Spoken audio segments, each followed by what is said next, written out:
elections. It's not merely about going out on the street and saying Zindabad, Murdabad. One critical element of politics is politics of ideas, of engaging in creative expressions. I'll present my thoughts in 4 parts. I'll ask 4 questions and try to answer them. First, where do we stand today? Crossroads का metaphor है. So कहाँ खड़े हैं हम? ये कहाँ आ गए हम? जैसे एक गाने में पूछा था. Second, how did we come where we have come? हम यहाँ कैसे पहुँचे? Third, why did we reach here? Why did we reach this state of affairs? ऐसा क्यों हुआ? ये कहाँ और कैसे से थोड़ा अलग सवाल है. ऐसा क्यों हुआ? And fourth, where do we go from here? यहाँ से आगे कहाँ जाएं, कैसे जाएं? जाहिर है मैं तीसरे और चौथे सवाल पे ज़्यादा समय लगाऊंगा, लेकिन शुरुआत पहले 2 से. Where do we stand now? Crossroad is a very interesting metaphor. It's a metaphor for choice and inability to make choice. It's a metaphor for uncertainty, for some degree of confusion, for some possibilities that we don't know what to make of. But I wanted to say that the crossroads where we stand today is a very Indian kind of crossroad. हमारे देश की जो crossroads है वो वैसी नहीं होती. आप सब ने अनुभव किया होगा कि हम गाड़ी चलाते चलाते अचानक एक चौराहे पे पहुंचते हैं. वहाँ छोटा सा कभी कभी राउंड अबाउट बना होता है, कभी नहीं बना होता. उस राउंड अबाउट पे कोई सिपाही नहीं होता. कॉर्नर पे एक पंक्चर रिपेयर करने वाले की शॉप होती है. वहाँ पे कोई पप्पू बैठा होता है. वो आपको कुछ जवाब नहीं दे सकता कि आपको कहाँ जाना है. और आप देखें कि आप कहाँ जाएं, किससे पूछें, उससे पहले कोई कॉन्फिडेंटली आपके पास आता है, क्यों जी कहाँ जाना है? और जहां आपको जाना है एग्जैक्टली उसके ऑपोजिट डायरेक्शन में आपको भेज देता है बहुत confidently. This is the crossroads at which India stands today. We have a pappu who cannot tell you where to go. And we have a very confident person who wants to send you exactly in the opposite direction of where you want to go.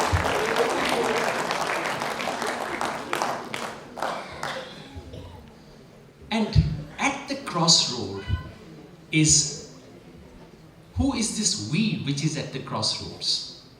It is the very idea of India. It's the India itself. I want to say that where we stand today, हम crisis शब्द का बहुत इस्तेमाल करते हैं, मगर कई बार पूरा हम समझते नहीं कि क्राइसिस क्या है, कैसा है. क्राइसिस सिर्फ इतना नहीं है कि नरेंद्र मोदी सत्ता में है या उन जैसा व्यक्ति इस देश का प्रधानमंत्री बन के बैठा है. क्राइसिस सिर्फ ये नहीं है कि सेंसर बोर्ड जिस तरह की हरकतें कर रहा है, किस तरह के लोग सेंसर बोर्ड के केंद्र पे बैठे हैं. क्राइसिस सिर्फ ये नहीं है कि अखलाक का मामला होता है, पूरे देश में सांप्रदायिकता का माहौल बनाया जाता है और ऊपर से नीचे तक के लोग बयान देते हैं इस देश में सांप्रदायिकता को भड़काने के. क्राइसिस सिर्फ ये नहीं है कि इस देश की करेंसी बदल जाती है और करेंसी बदलने वालों को बाकी सब चीज़ें ध्यान आती हैं, उन्हें किसान दिखता नहीं है, दिहाड़ी का मजदूर दिखता ही नहीं है, ये उनकी निगाह से बाहर है ये सब करते वक्त. क्राइसिस इस सबसे गहरा है. I want to submit that what we are witnessing is an onslaught on the very idea of India. आज जिसे हम भारत कहते हैं, जिस भारत पे हमने गर्व किया है, जिस भारत को इस देश के आजादी के आंदोलन ने बनाया था, आज उस भारत के सपने पे सबसे बड़ा हमला हो रहा है 70 साल का। ये बात शायद हम में से बहुत लोग महसूस करते हैं। I am not the first one two से this. So I'll quickly move on from this first question to the second one and ask, how did we reach there? And draw your attention to something very, very surprising. अगर आप भारत की कहानी को बाहर से देखें तो इस क्राइसिस में हमें आज नहीं होना चाहिए था। The strange thing is that almost in every single respect, according to the story as it is told to us, we should not be in the present crisis. Strangely, when national borders are more secure than ever before, 50s 60s में आप डर करते कि देश की सुरक्षा को बाहर से खतरा है। मैं समझ सकता हूँ, 62 वॉर हुई थी, 65 वॉर हुई, 71 में वॉर हुई, तब अगर कोई कहता कि देश को बाहर के खतरे से खतरा है, आक्रमण का खतरा है, मैं समझ सकता था। आज जबकि आपके देश के बॉर्डर्स जितने सुरक्षित कभी नहीं रहे उतने सुरक्षित हैं, उस वक्त देश में जिंगोइज्म चल रहा है। उस वक्त राष्ट्र की सुरक्षा को खतरा, पाकिस्तान ये कर देगा, वो कर देगा। So this jingoism comes at a moment which is the most odd moment in that sense. एक समय था जबकि ऐसा लगता था कि भारत की आंतरिक एकता को खतरा है। 60s में लोग कहते थे कि लिंग्विस्टिक स्टेट्स बनेंगे, उससे देश के टुकड़े टुकड़े हो जाएंगे। वो डर गलत था, लेकिन वो डर था। Lot of people felt in the first 20 years that India's very unity was threatened from internal dissent, internal differences, internal cleavages, divisions. Anyone who has any sensible view of India today, sociological view of India today, would say that this is not likely to happen tomorrow. But this is the moment when this campaign about India about to be torn apart is being carried out. It's the most strangest of moment to do so. अगर भारत की democratic routine सबसे secure है,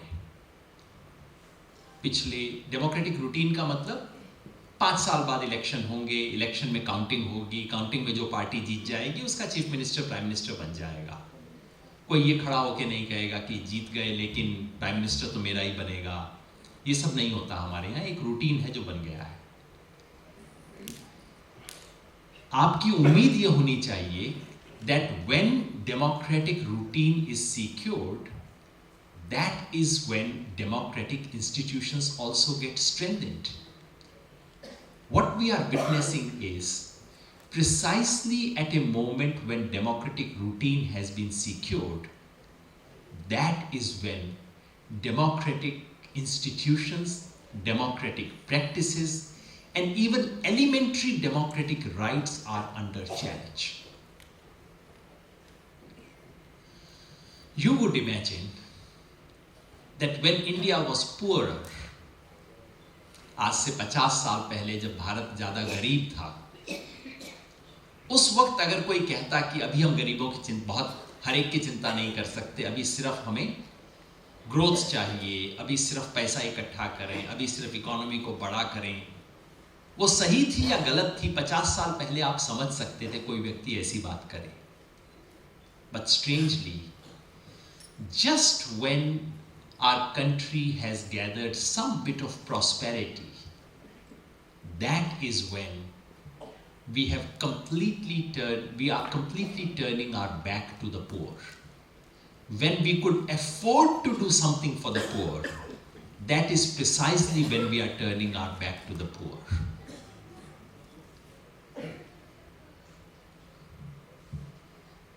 Just when India acquired some visibility on the global stage, that is the moment when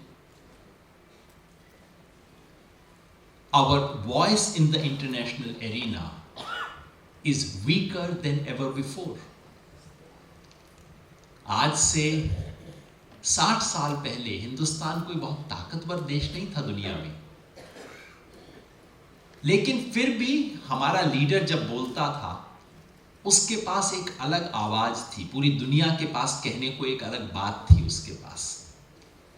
आज जब हमारी socio economic political strategic cloud दुनिया में थोड़ा ज्यादा है, at this moment when our Prime Minister speaks, what he speaks is a very poor, faded copy of what other powerful nations speak. There is nothing distinctive in the Indian voice on the global stage. So I'm making only a very simple point. There is something very odd about where we are today. As I said, I'll go through the first two things very quickly. Where are we today? How have we come where we have come? Let me turn to why. This is what we really want to know. Why are we here? हम यहाँ कैसे पहुँचे? And this is where my answer may be somewhat different from what you hear. It may complement other answers. I'm not claiming that other answers are wrong. My reading is that this idea of India was essentially an idea that stood on, an idea which was rooted in politics. ये जो हिंदुस्तान के सपने की हम बात करते हैं, ये राजनीति में बना हुआ सपना था, और इस सपने का आधार था एक राजनीतिक विचार और दूसरा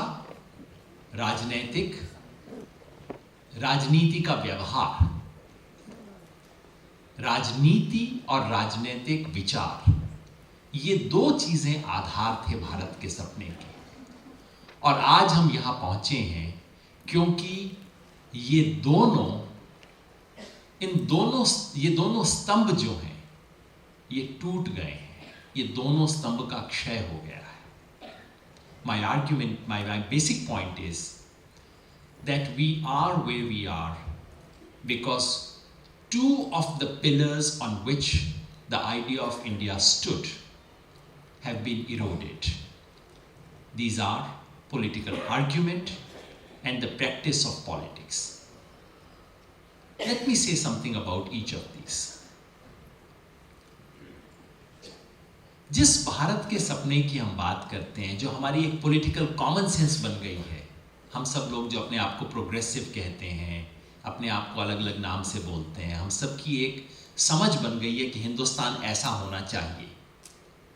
ये समझ कैसे बनी, कब बनी? ये समझ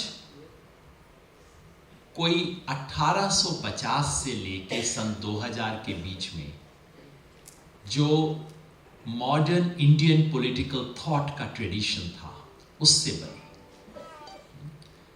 जैसे पश्चिम की जो सोच थी राजनीति के बारे में, वो सोच बनी modern western social and political theory, जिसको हॉब्स से पढ़ते हैं, हॉब्स से मार्क्स तक या जिस भी तरह से लोग पढ़ते हैं। कोई भी समाज इंटेलेक्चुअल, किसी भी समाज की बुनियाद को आपको समझना है तो उसकी इंटेलेक्चुअल हिस्ट्री को देखना होता है। भारत की आज की जो सोच बनी थी वो इस 150 साल के चिंतन से बनी थी। जो चिंतन की परंपरा है मॉडर्न इंडियन पॉलिटिकल थॉट, ये चिंतन की परंपरा सिर्फ देशज नहीं थी, क्योंकि इस चिंतन की परंपरा ने हमें आधुनिक यूरोप से रिश्ता बनाना भी सिखाया। So it's modern, it's very modern, it's very Indian. It was political primarily. और ये अनूठी चीज है। मैं ये नहीं कह रहा कि सारी दुनिया हमेशा पॉलिटिकल थॉट से शेप्ड होती है। मैं सिर्फ ये कह रहा हूं कि पिछले 150 और शायद अगले 50 साल में हमारे देश में राजनीति के लिए एक अनूठा रोल है। There is a unique role for politics for these 200 years, maybe 250 years, we don't know how long. But this is the time when politics has shaped our country, our dreams, our vision of what it means to be Indian. And the point I wanted to make was that unfortunately, or for reasons that we can spell out, this tradition has ceased to be vibrant. To put it more provocatively, I will say, modern Indian political thought is now dead. आधुनिक भारत की राजनीतिक चिंतन की जो परंपरा, जिसने इस देश को सींचा, इस देश को सपने दिए, जिसके झगड़ों से, जिसके संघर्ष से, चाहे गांधी और अंबेडकर का संघर्ष हो, चाहे समाजवादी और कम्युनिस्टों का संघर्ष हो, चाहे हिंदुत्व की परंपरा, सेकुलरवाद की परंपरा में वैचारिक संघर्ष हो, इन सब संघर्षों ने इस देश का निर्माण किया, इस देश के सपने का निर्माण किया। पिछले 20, 25, 30 साल से ये परंपरा एकदम सूख गई है। वो नदी जिसने इस देश को सींचा, वो नदी सींच गई है, सूख गई है। और दुर्भाग्यवश इस देश में राजनीतिक चिंतन का काम यूनिवर्सिटियों के हिस्से आ गया है और उनके बस का सोचना नहीं है। इस देश में राजनीतिक चिंतन उन लोगों ने किया है जिन्होंने जमीन पे राजनीति की है। कार्यकर्ताओं ने, राजनेताओं ने, राजनीतिक संघर्ष करने वालों ने इस देश में राजनीतिक चिंतन किया है। यूनिवर्सिटी के प्रोफेसरों ने कभी नहीं किया। और जब से राजनीतिक चिंतन का काम मेरे जैसे यूनिवर्सिटी के प्रोफेसरों के हिस्से आया, तब से इस देश में चिंतन की परंपरा सूख गई, क्योंकि वो अपने चिंतन के लिए हमेशा वेस्टर्न यूनिवर्सिटी को देखते हैं, उसके सिलेबस को देखते हैं, उसके रिसर्च स्कॉलर्स को देखते हैं, वहाँ पेपर छापने को देखते हैं, और उस परंपरा का जो संबंध इस देश से था वो अचानक कट गया है। So, on the one hand, the tradition of the intellectual tradition that fed into the idea of India has dried. Secondly, the political practice that shaped, gave energy and power it has not dried, but it has been transformed. It has been domesticated. जो राजनीतिक संघर्ष आंदोलन की जो परंपरा थी, जमीन पे काम करने का जो जज्बा था, वो धीरे धीरे लोकतांत्रिक चुनावी राजनीति में पालतू बन गया है। Political activists are being replaced by political entrepreneurs. जिसका परिणाम ये हुआ है कि वो जो भारत का सपना जो 1950 के दशक में हमें मिला था, जिसमें आपस में थोड़े बहुत डिफरेंसेस थे, जिसको इस देश के संविधान में लिपिबद्ध किया गया था, क्योंकि हमारा संविधान सिर्फ एक लीगल डॉक्यूमेंट नहीं है, हमारा संविधान एक सपने को इंस्क्राइब करने की कोशिश है। और इसमें डॉक्टर अंबेडकर जैसे लोगों की जो महान भूमिका है वो यही है कि वो सिर्फ एक लीगल डॉक्यूमेंट नहीं बना रहे हैं, वो पूरी एक आंदोलन और पूरी एक सभ्यता की समझ को आज के संदर्भ में लिपिबद्ध कर रहे हैं। वो जो लिपिबद्ध सपना था वो अचानक थक गया है, एक तरह से एग्जॉस्ट हो गया है। That dream that we had inherited is in many ways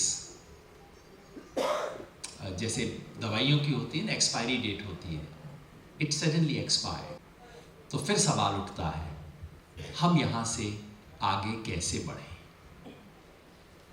ये जिस क्रॉस रोड्स पे हैं, जिस पे पंचर की दुकान है और जिसमें एक 56 इंच वाला है, इन दोनों को देखते हुए हम अपनी दिशा कैसे तय करें।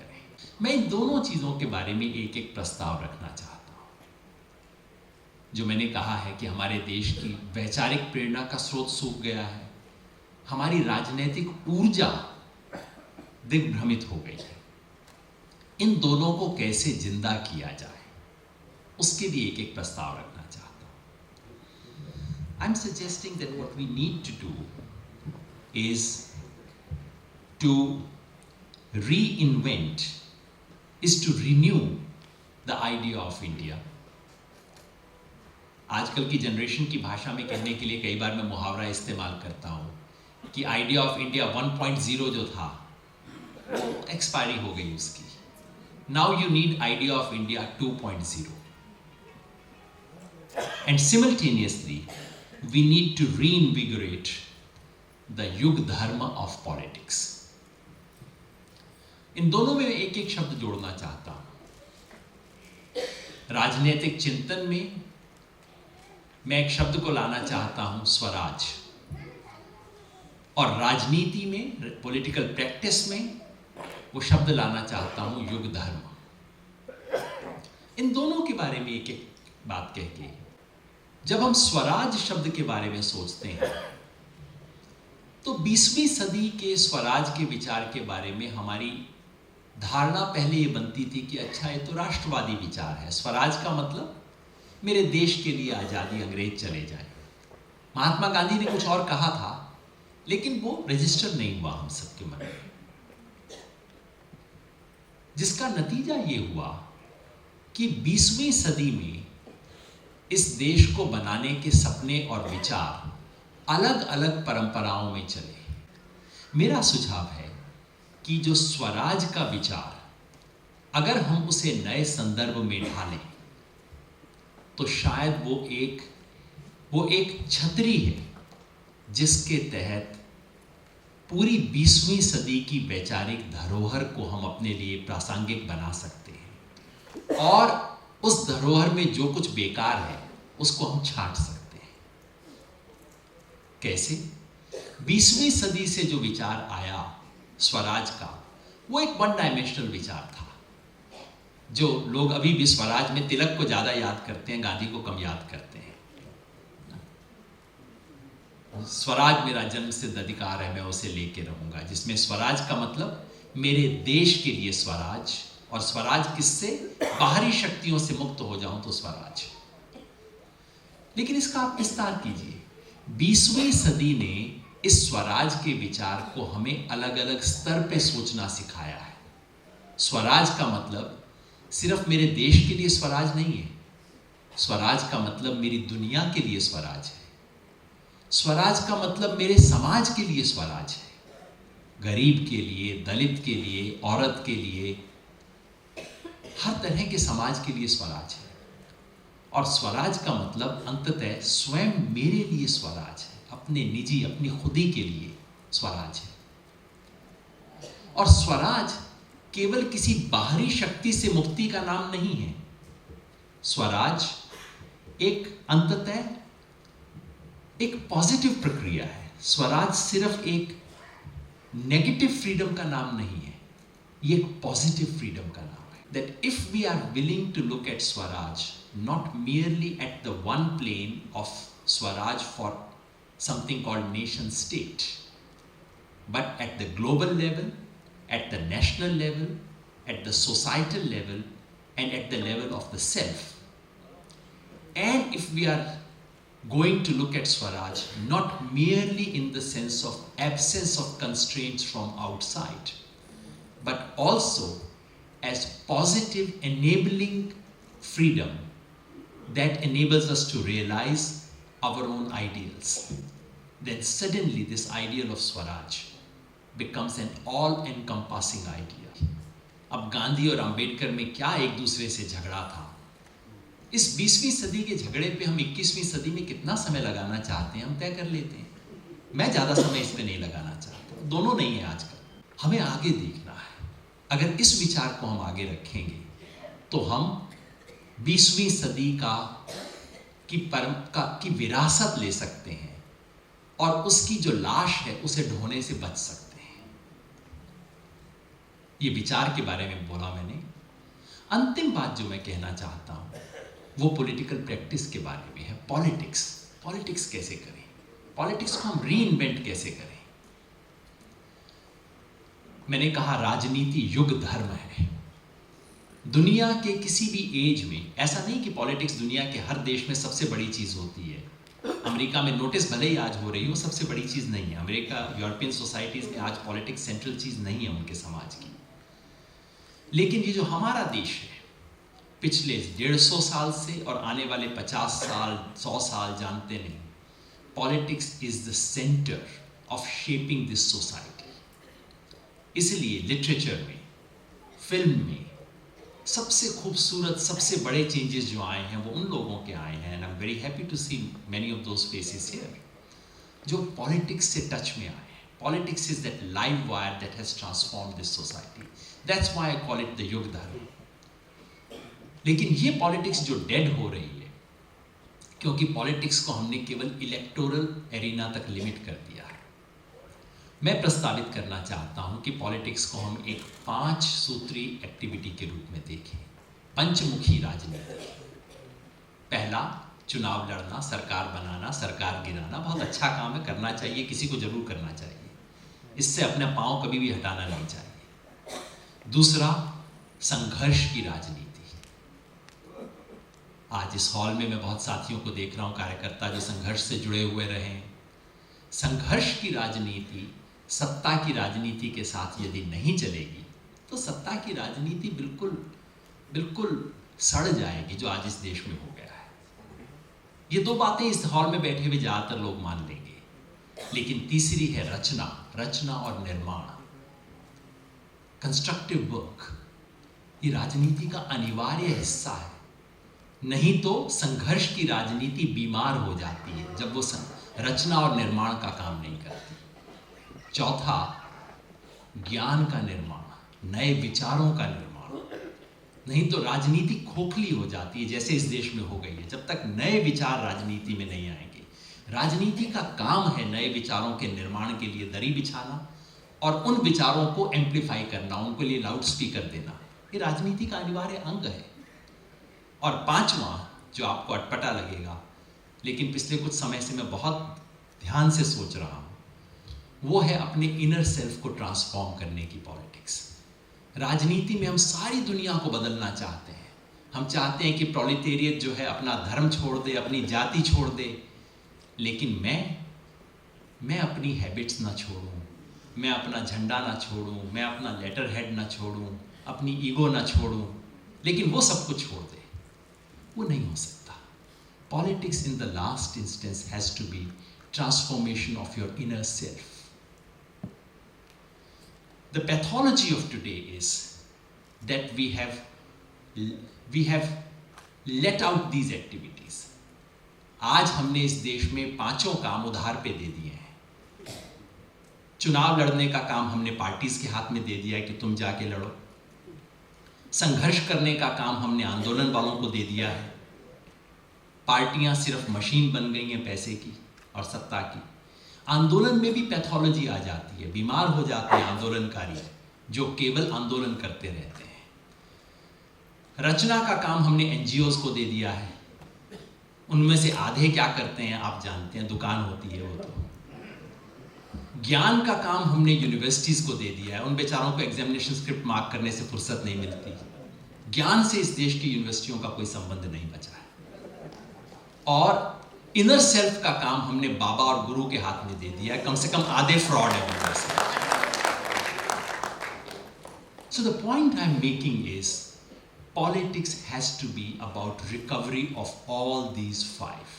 ये 5 चीजें जब एक साथ नहीं की जाएंगी, जब तक आप इसको किराए पे उधार पे दे देंगे कि तुम ये कर लो बाकी मैं कर लूंगा, नहीं होगा। इन 5 चीजों को एक साथ यदि हम करेंगे तो हम एक ऐसी राजनीति की स्थापना करेंगे जो इस देश को बनाने का जो सपना था उसे आगे लेके जाएगी। तो स्वराज 2.0 और पॉलिटिक्स एज युग धर्म, ये 2 चीजें हमारे लिए आज की इस अवस्था से, जिस क्रॉस रोड पे हम हैं, ये दो मेरे लिए नॉर्थ स्टार है। ये मेरा नॉर्थ स्टार है जो मुझे आगे लेके जाएगा, मुझे दिशा दिखाएगा।